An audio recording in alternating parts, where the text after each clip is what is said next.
Tayo sa ating devotion. So, ang ating topic is about prayer pa rin po.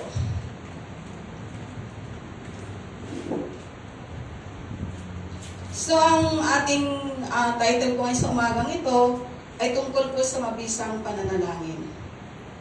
So, may babasahin muna ako. Nais po ng lahat ng Kristiyano na maging mabisa ang kanilang panalangin. Wala na yatang sasaya pa sa isang taong tinugon ng Diyos pagkatapos niyang manalangin. Maraming tao ang nananalangin at marami rin ang nabibigo sa kanilang kahilingan. Kahilingan sa Diyos. Ang dahilan po ay ang wala ng iba kundi ang hindi natin pagtupad o pagsunod sa mga tuntunin na nais ipagawa ng Panginoon sa atin. Upang maging mabisa ang ating panalangin, tungayan po natin sa John 15:7 po.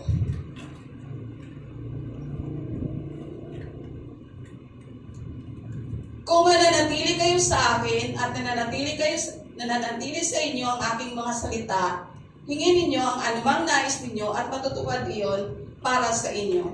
Amen. So, sabi po ng Panginoon, kung mananatili po tayo sa Kanya, nais po ng Panginoon na maging palagian at personal ang ating pakikitagpo po sa Kanya. Hindi mabuti na tinatawag lamang natin siya tuwing tayo ay may mahigpit na pangangailangan. Hindi tama na ang Diyos ay ikinukumpara sa isang medicine cabinet na hinahanap lamang kung may nagkakasakit. Sa maraming tao, ang Diyos ay inaalala kung may problema. Nalilimutan naman ang Diyos kapag masaya. Amen? So, paano ba tayo mananatili sa Panginoon? Number 1 po, manalangin po tayo upang ipagkaloob po ang banal na Espiritu. Ang Espiritu Santo po, ang presensya ng Diyos sa ating buhay.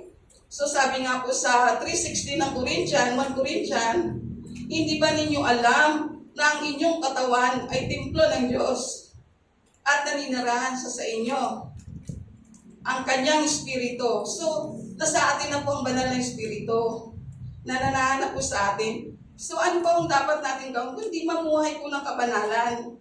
Kung tayo po ay mamumuhay kasama ang Diyos sa lahat ng oras, tayo ay nakikisa sa Panginoon. At ito ay makikita sa ating bagong pagkatao. Amen. So, sabi nga po sa 2 Corinthians 5:17, sino mang nakikisa na kay Kristo ay isa ng bagong nilalang. So, bagong nilalang na po tayo. Kaya mamuhay po tayo na sumunod sa kalooban ng Diyos. Ang pagsunod po sa utos ng Diyos ay mahalaga kung nais nating hilingin ang kanyang pagtugon.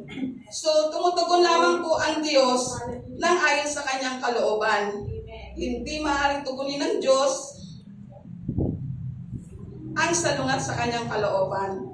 At lalong hindi maaaring makiisa sa Panginoon ang mga pasaway sa Kanya. So, pakamahalin na lang po natin ang ating Diyos. Pinakamahalagang utos po ng Diyos sa atin ay ang ibigin siya. Ibig sabihin po, ang pinakamalaking kasalanan po na maaari natin gawin bilang tao ay ang kawalan ng pagmamahal sa Diyos. Sabi nga po, abiding in God simply means we let God to be with us through His Spirit, then we live in obedience to His will. And we love God with all our hearts, our soul, mind, and whole strength. So, ibig sabihin, ibigay na po natin sa Panginoon Diyos ang pinaka-the best natin na paglilingkod at higit sa lahat, yung ating pagmamahal sa Kanya. Kasi wala naman tayong magagawa na sa buhay natin kundi paglingkuran siya at mahalin natin siya. Amen. Para mapagtaguhin po natin ang ating buhay bilang Kristiyano at higit sa lahat, kung ano man ang ating mga kahilingan sa Kanya, ay magkaroon ng bisa. So, amen po ba? Amen. So, sabi nga ng Panginoon, pinakalas po, if you abide in me, and I abide in you, your prayers will be answered. So, amen? Maraming salamat po. Thank you. Glory to God.